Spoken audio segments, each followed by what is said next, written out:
Eu queria começar com o Ciro. O Ciro tem defendido, tem sido quase uma voz solitária, né, ao longo dos últimos anos, defendendo uma agenda de desenvolvimento nacional, né?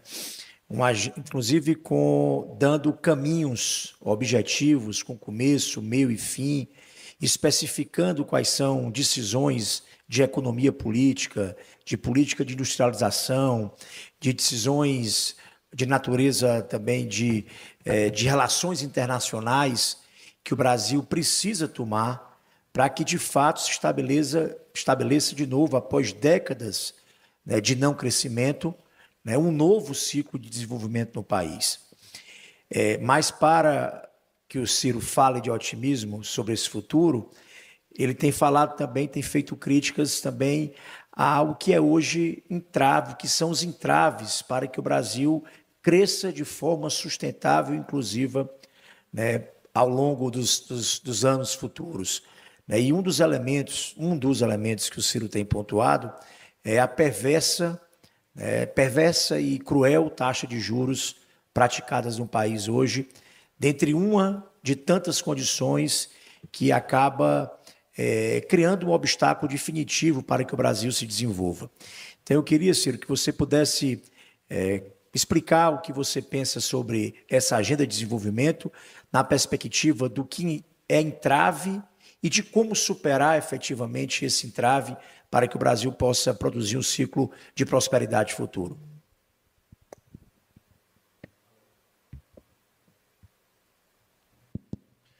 Boa tarde a todos e a todas. Eu quero agradecer ao Grupo Otimista o privilégio de, mais uma vez, poder repartir as minhas ansiedades, angústias e esperanças, né, com debatedores da qualidade daqueles que o Adriano Nogueira, meu estimado amigo, que é o publisher do Grupo Otimista, e esse momento fica muito mais agradável porque eu reparto um painel com dois estimadíssimos amigos. O Roberto Cláudio, que é, sem favor, o melhor quadro que a democracia cearense e brasileira produziu no Ceará, e o meu líder,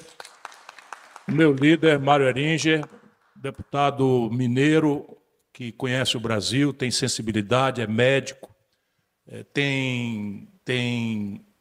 sente a dor do povo mais simples. Já andei com ele na região metropolitana da Grande Manhuaçu, lá nas Minas Gerais, e posso dizer que eis aqui um homem público inteiro, né? Esse que está nessa luta por vocação. Amigos, a questão básica é a seguinte: ninguém pode ser pessimista, e o mais otimista de todo esse auditório, eu posso provar, sou eu. Por quê? Porque eu tentei ser presidente do Brasil 4 vezes. Se é alguém que tenta ser presidente de um país 4 vezes, ou é louco de pedra, não é? Eu não excluo essa possibilidade, ou é um otimista amante dessa república. Porém, o que está bom não é necessário de ser explicado. A propaganda oficial já faz a pabulagem, como a gente chama no Ceará. Todo dia tem reclame na televisão, não é? Propagandas, etc, etc. Agora, reparem bem. Vamos compreender o Brasil, nós todos juntos, com a nossa própria inteligência. Os elementos objetivos do experimento de êxito, de progresso, de desenvolvimento do século XIX e do século XX. O Brasil está ou em primeiro, ou em segundo, ou em terceiro lugar nesse pódio dos campeões mundiais. Vejam, terra agricultável. Ninguém no mundo tem estoque de terra agricultável como o Brasil tem. Ainda que nós tenhamos também o recorde de unidades de conservação e de área de proteção das populações tradicionais do mundo. Como proporção do seu território, ninguém no planeta Terra tem moral para apontar o dedo para o Brasil nesse assunto. Ainda assim, temos o maior estoque de terras agricultáveis do planeta Terra. Água. O Brasil tem entre 15% e 20% de toda a água potável do planeta Terra. Só quem não sabe as tensões que se estabelecem ao redor de um riachinho que a Bíblia põe como grande relevo, chamado Rio Jordão, né, ali nas terras do Oriente Médio, é que não sabe da importância estratégica do Brasil ter no seu território, na bacia do Amazonas, na bacia amazônica, na bacia do Rio Paraná, na bacia, enfim, do Paraíba do Sul, ou 20%, de 15% a 20% de toda a água potável do planeta. Nós somos entre a primeira e a segunda província mineral do mundo. E não é só importante a tradição que nós todos conhecemos do minério de ferro, do cobre, do estanho, etc., etc. Não, nós somos hoje o maior estoque relativo das chamadas terras raras, que tem esse nome para não repetir o nome de vários elementos minerais da tabela periódica, que são todos essenciais para a economia digital, para esse mundo da inteligência artificial, para esse mundo do chip, esse mundo da informática. Eu lhes cansaria, por fim, se eu continuasse aqui trazendo os elementos que explicam a potencialidade civilizatória do êxito, do progresso do Brasil, com o argumento do século XIX e do século XX. O mundo está mudando muito radicalmente. E aqui está a minha preocupação central. Vou dizer agora um Brasil que convive com essa riqueza extraordinária, e eu só fiz aqui um exemplo rápido. Eu podia cansá-los com os elementos simbólicos, insolação. O Brasil é o único país do mundo que pode colher uma cultura tropical e uma cultura temperada na mesma data, pela nossa diversidade climática. Ninguém tem isso. Nós plantamos um melão no Nordeste e uva no Rio Grande do Sul, uma cultura temperada, cevada, etc., na mesma data que colhemos uma cultura tropical. Isso não tem no mundo. Isso não existe no mundo. E eu ia por aí. Mas repare aqui uma coisa. O Brasil, 71 de cada 100 garotos no Brasil, na idade do ensino médio, não estão concluindo o ensino médio. Só isso aqui já me dá vontade de sair daqui, de começar a chorar ali atrás, porque 71 de cada 100 dos jovens brasileiros não concluem o ensino médio. Numa época em que a inteligência, a economia do conhecimento, a inteligência digital é criticamente essencial para quem vai ser ou não vai ser um país desenvolvido e civilizado. 71 de cada 100. O governo cria uma bolsa não sei das quantas.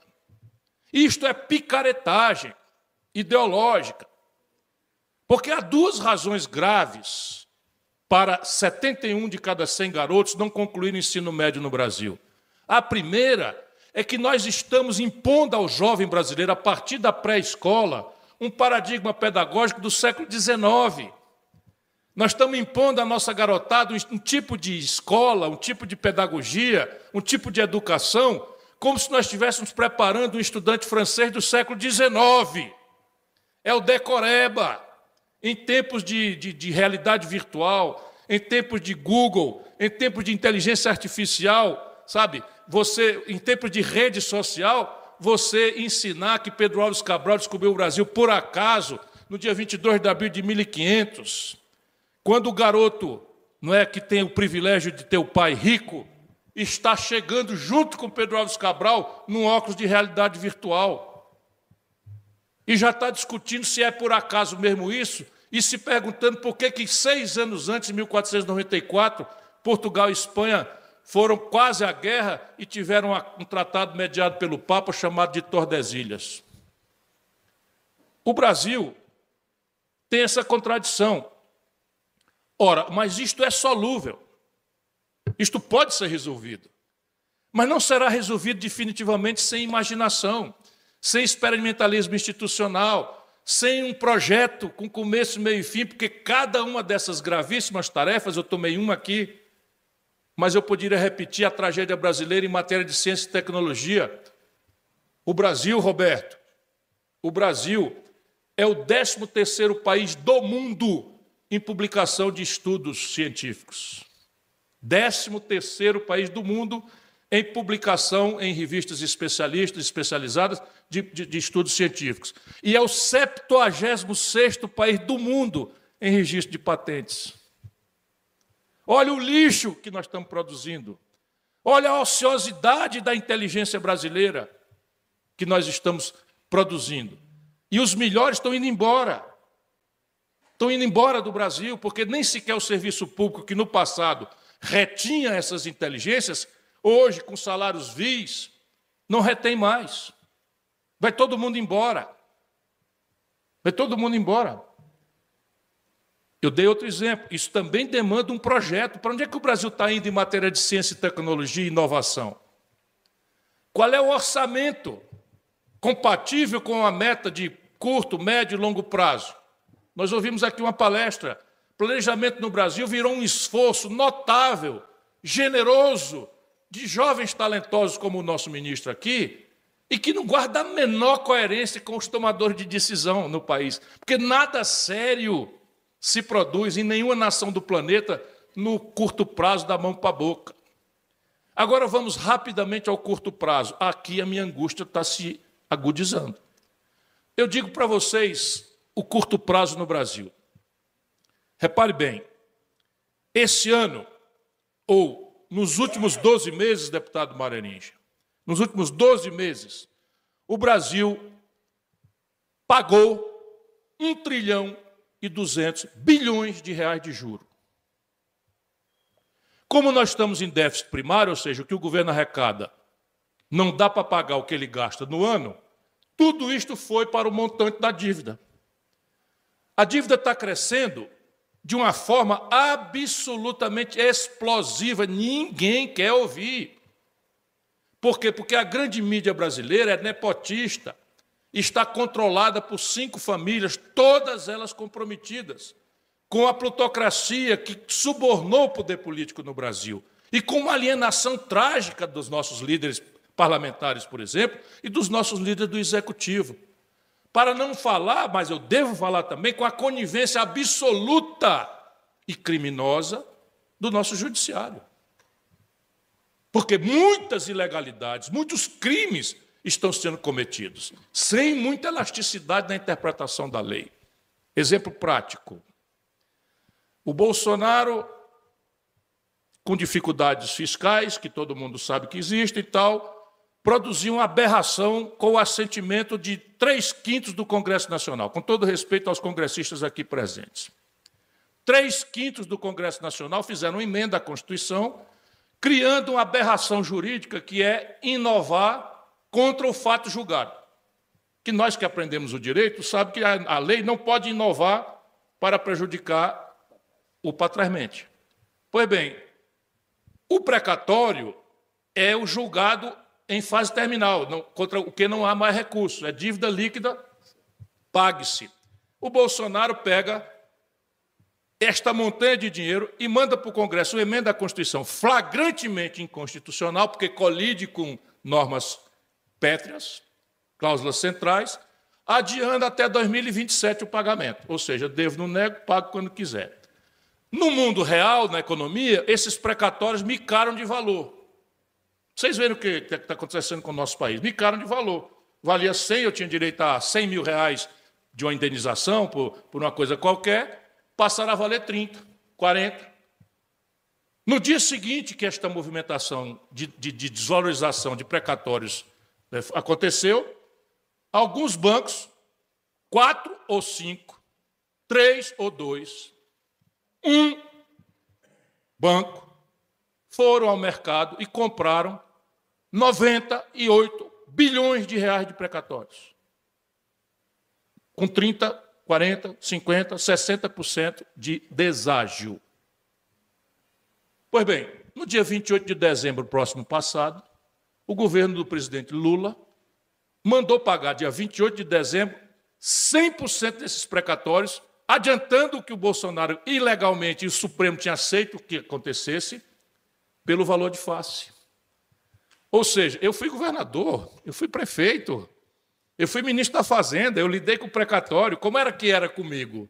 Era assim, só recebe o precatório do dia 10, depois de todos os precatórios do dia 9 ter sido pago. Só assim eu evito o tráfico de influência e corrupção e propina. Como é que eu fazia? Quem quer sair dessa fila, dá um deságio para o Estado. Quer receber antes? Me dá um desconto. Faz um leilão aqui, 30%, 40%, 50% de deságio, eu pago antes. E o Estado economiza esse valor. Se o governo tinha 98 bilhões de reais, por que não fez o leilão? Pagou à vista pelo valor de face e esse banco embolsou essa montanha de dinheiro. Eu estou dando de novo, é só um exemplo. Agora, estatizar o risco do crédito popular frustrado. Digo para vocês o que é o crédito popular frustrado. Sabe quantos irmãos nossos brasileiros, nesse instante, estão humilhados no Serviço de Proteção ao Crédito, SPC e Serasa? Vocês têm ideia? 73 milhões de pessoas. O governo Lula acaba de oferecer o FGTS, uma poupança compulsória, como garantia, não só de débitos novos, mas de débitos pretéritos que tinham micado. Então, esse é um país que eu não posso, desculpe, otimista, deixar de elencar os problemas reais. E aqui eu concluo. Ora, isto daqui é só o tamanho da caricatura de um problema grave. Agora, o Brasil pode perfeitamente, se a política mudar radicalmente, e aqui está a tragédia derradeira.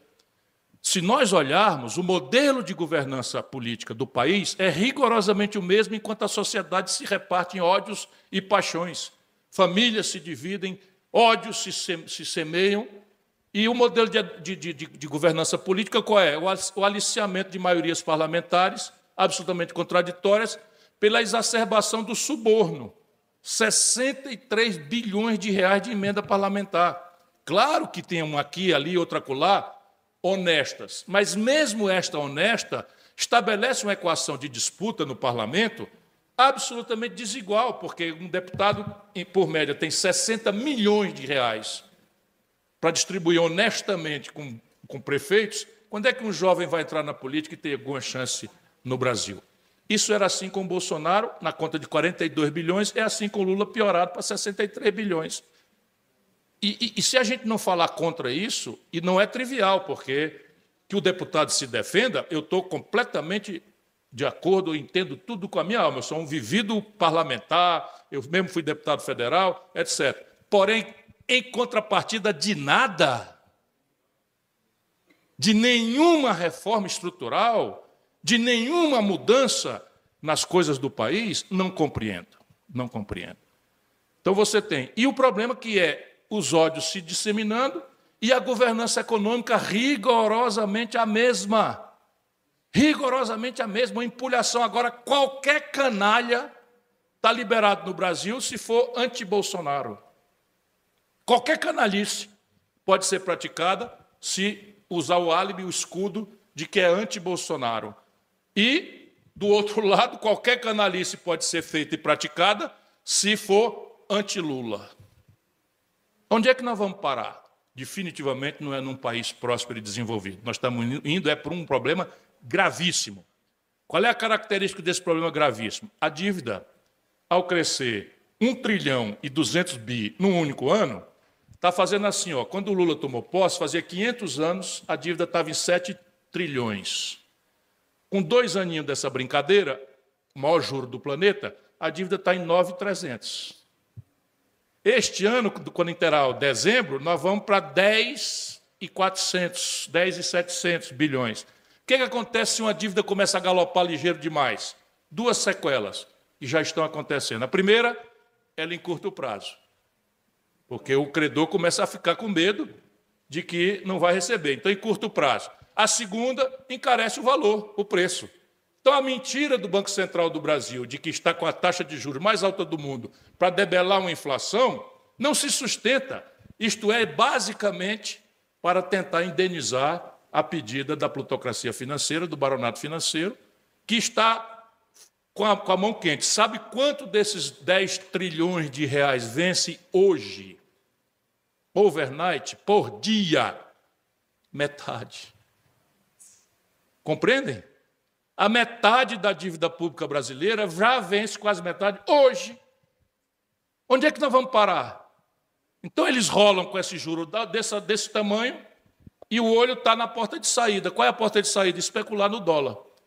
A única forma de conter essa especulação com dólar era fechar a porta com o IOF sobre as transferências para fundo de investimento. O governo faz e volta atrás. Assim não vai dar. Provoco. Mas, para terminar, Roberto, só para te responder, porque eu não poderia deixar de responder, você me apertou sem me abraçar, porque eu não sou um entendido de finanças, de tributação, não sou, devo reconhecer, mas eu sou um municipalista, sim. O nosso pacto federativo é uma titica. não vale para nada. Ele é letra morta. Os prefeitos têm que fazer uma ridícula marcha a Brasília todo ano, com pires na mão, para nada receber. Vossa Excelência permite uma parte? Todo o dia inteiro. Sabe qual é a causa do Pacto Federativo que a Constituição de 88 anunciou e deu consequência? Eu fui prefeito em 88. E a Constituição era federativa mesmo. Era absolutamente descentralizada. Aquilo que eu acabei de falar. A explosão da dívida pública vem sobre a União faz galopar a carga tributária por causa da dívida de 27% para 34% do PIB, com contribuições que não são partilhadas com estados e municípios. Aí o Pacto Federativo que a Constituição funda foi dilacerado. É isso, o pacto foi embora porque ele ficou só em cima de imposto, né? Imposto e taxas, se eu não me engano. Ciro, hoje à tarde aqui a gente muito falou sobre a reforma tributária. É uma preocupação de todos, nenhuma informação, uma pouca informação que há, nesse fato.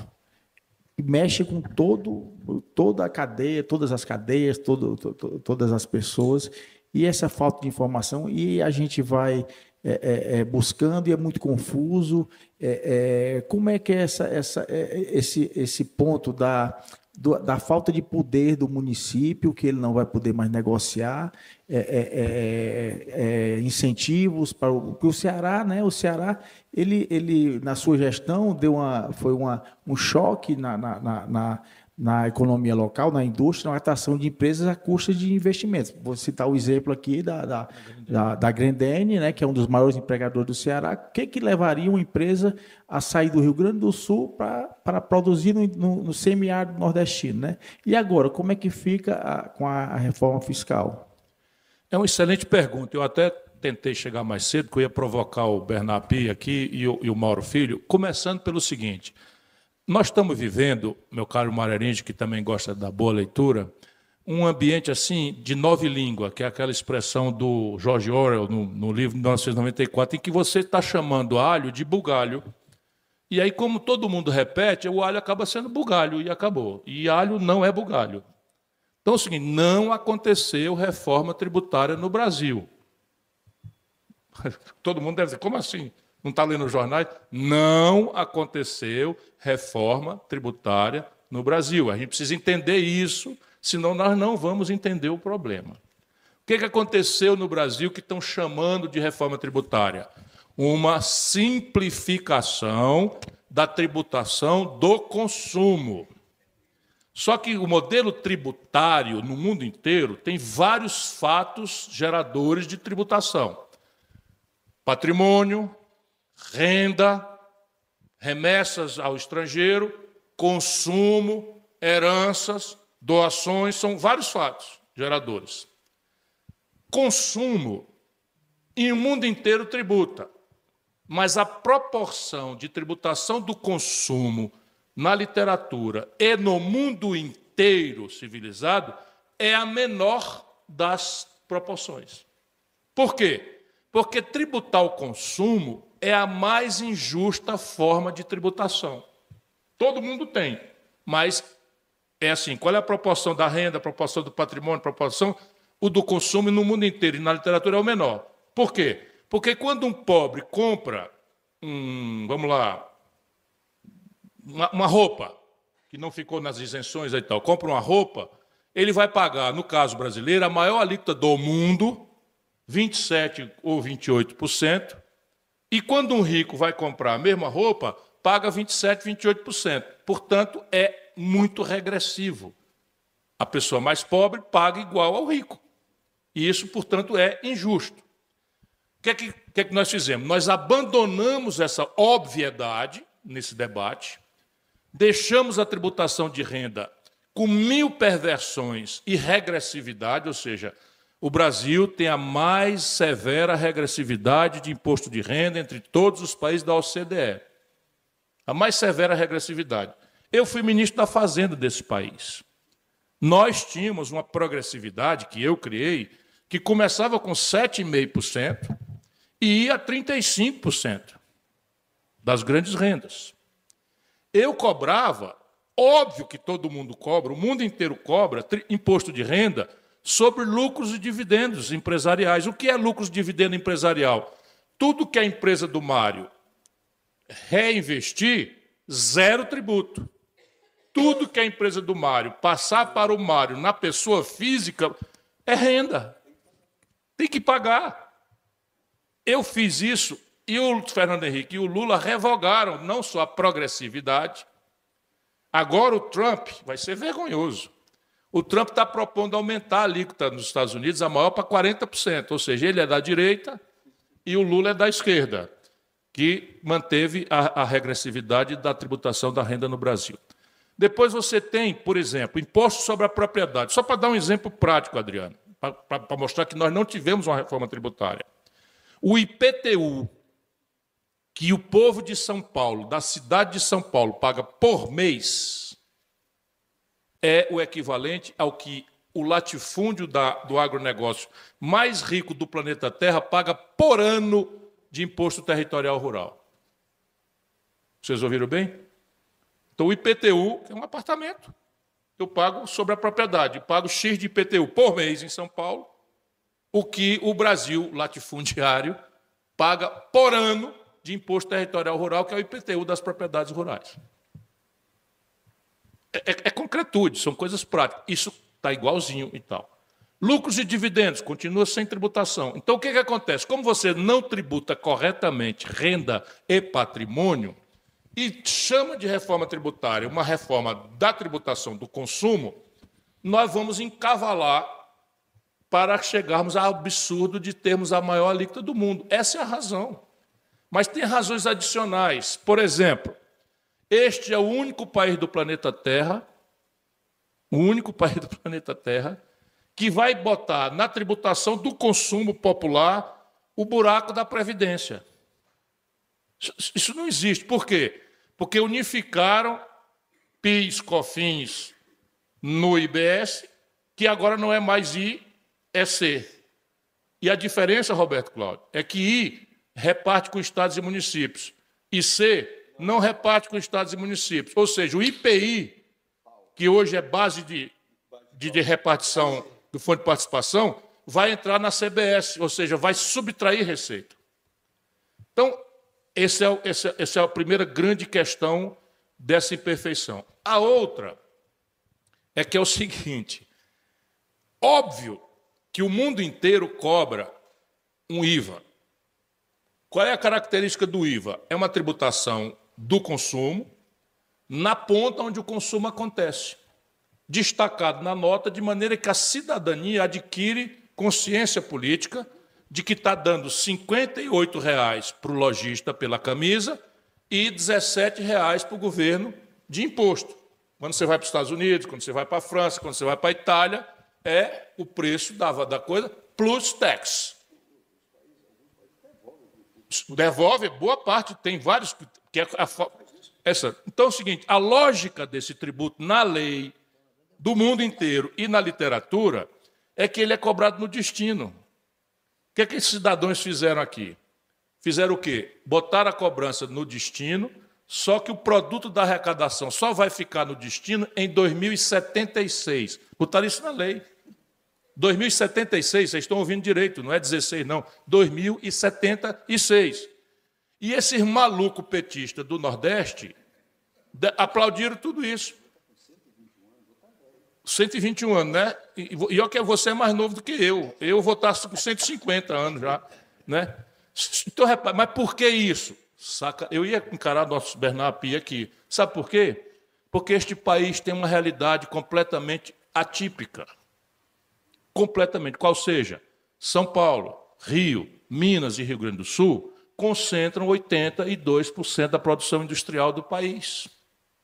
E o sistema de ICMS dá crédito na origem. Então, esses estados que concentram a indústria têm crédito na origem. O que é que eu fiz quando governador do Ceará? Depois muita gente imitou. Como eu não tenho indústria, e eu podia abrir mão de um crédito na origem que eu não tinha, eu abri mão desse crédito na origem trocando por emprego. E foi todo mundo para lá. Resultado, acabaram com isso. O que você acha que vai fazer? A Grendene, por exemplo, está lá no Ceará, tem 30 mil operários. 30 mil. O insumo industrial dela não é lá no Ceará, vem da Bahia, de caminhão, e 99,8% do que ela produz é fora, manda para fora. O que é que ela vai ficar fazendo no sertão do Ceará, se essa base de incentivo? E os governadores do Nordeste todos bateram palma porque o Lula obrigou todos a baterem palma. Ou seja, essa é a reforma tributária que estão mentindo para o povo brasileiro que aconteceu. Não tem nada bom? Tem. Simplificou-se os processos, não é? A indústria vai poder tirar os seus créditos sem os resíduos que ela faz. Isso tudo podia ser corrigido corretamente. Mas o lado bom, que é essa simplificação, etc., etc., não compensa os riscos e sequelas. Eu tenho certeza que em 2028, 29, Vossa Excelência vão ser chamados para fazer uma reforma tributária, de novo, em cima dessa. Ciro e Mário,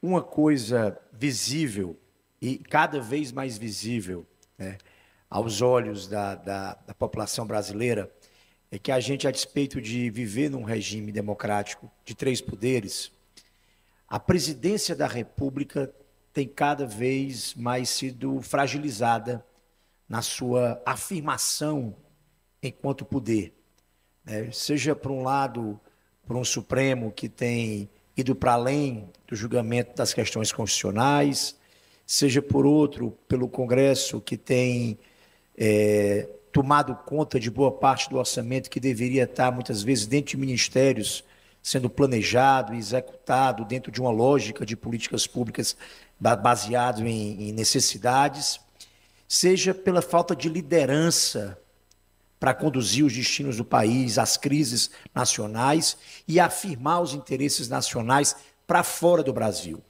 Então, eu acho que há, dentro dessa crise do Brasil, uma crise institucional de fragilização da presidência da República. E eu queria muito ouvi-los a respeito disso, porque não é só uma pessoa, mas é uma instituição, né?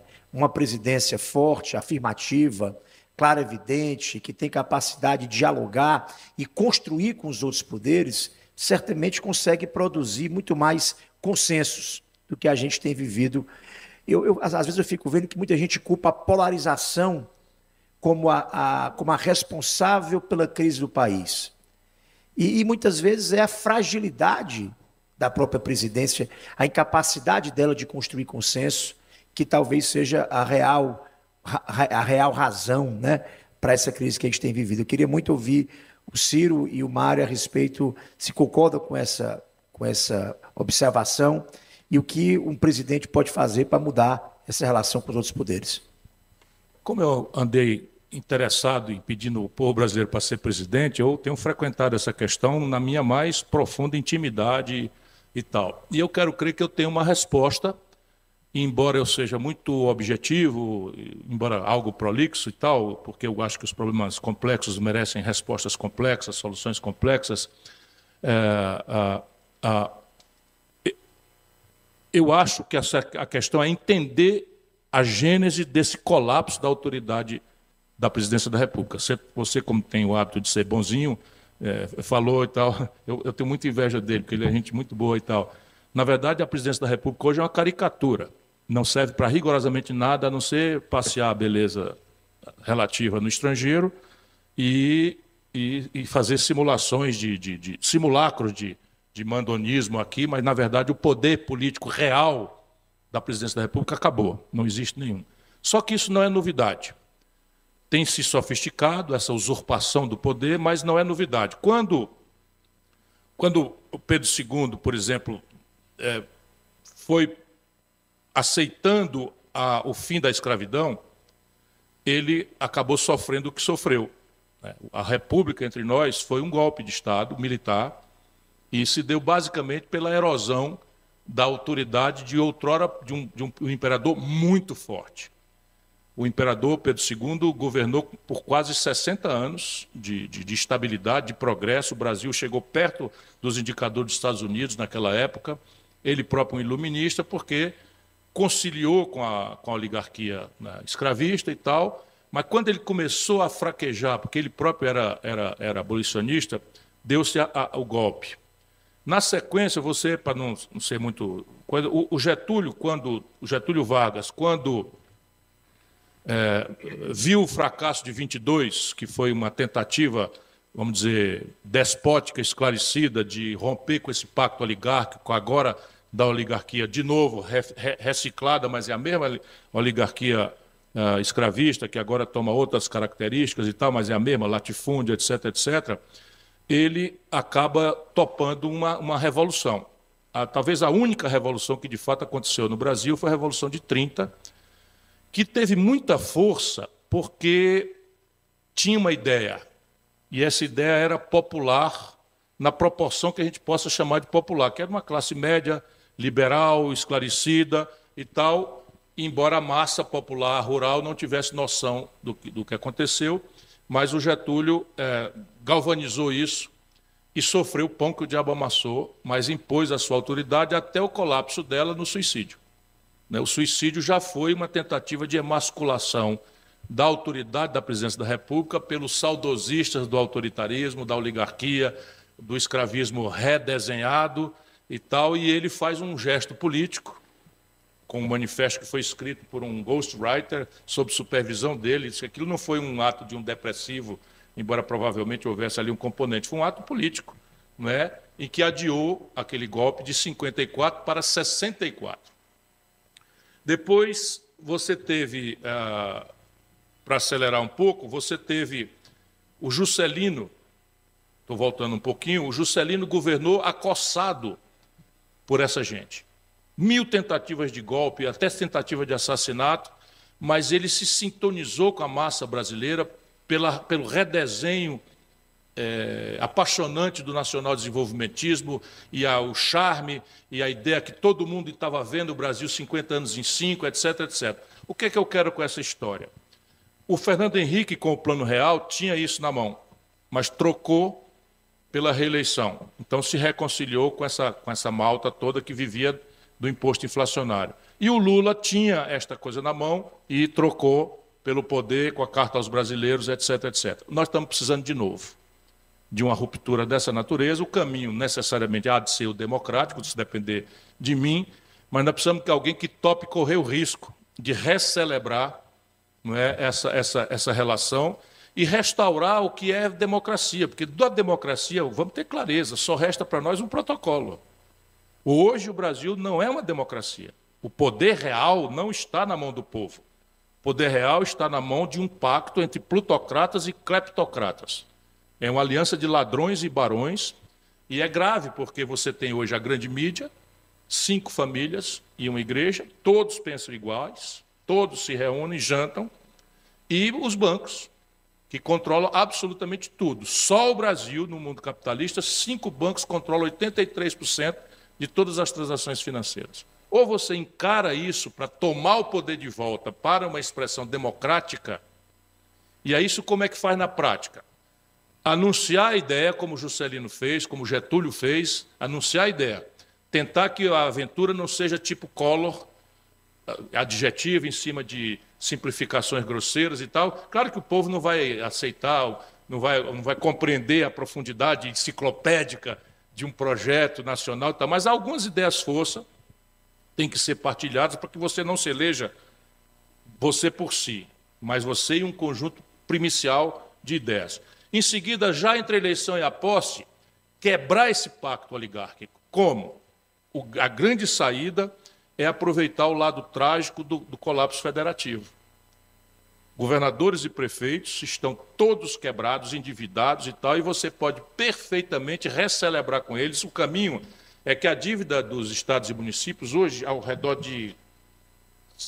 tem que atualizar os números, 800 bilhões de reais, é menos de 10% dessa dívida toda. E você pode reestruturar essa dívida, deixando por 4 anos, se e somente se os governadores e prefeitos se engajarem junto com os partidos, os deputados, etc., etc., na reforma que o país vai fazer. Propor a negociação, participação dos políticos, etc., etc., e o impasse, uma vez definido, acertar por maioria simples, por lei complementar, uma convocação de um plebiscito. Que aí sim você manda a deliberação. Exemplo prático. Se você se tributar com uma alíquota muito pequena, de 1,5% no máximo, as fortunas acima de 20 milhões na pessoa física no Brasil, você vai alcançar 56 mil pessoas, mas vai arrecadar 70 bilhões de reais. Isso passa no Congresso? Não passa. E num plebiscito, qual é o resultado que você imagina? É do que se trata. Também deixar só uma pergunta aqui, né, para o Ciro. Só mais um aqui. Ciro, é Ciro para presidente ou Ciro para governador do Ceará? Eu agora sou consultor, né, e influencer. Não pretendo mais incomodar os eleitores e, para governador, eu estou apoiando o quadro mais preparado, que é o Roberto Cláudio, lá no Ceará.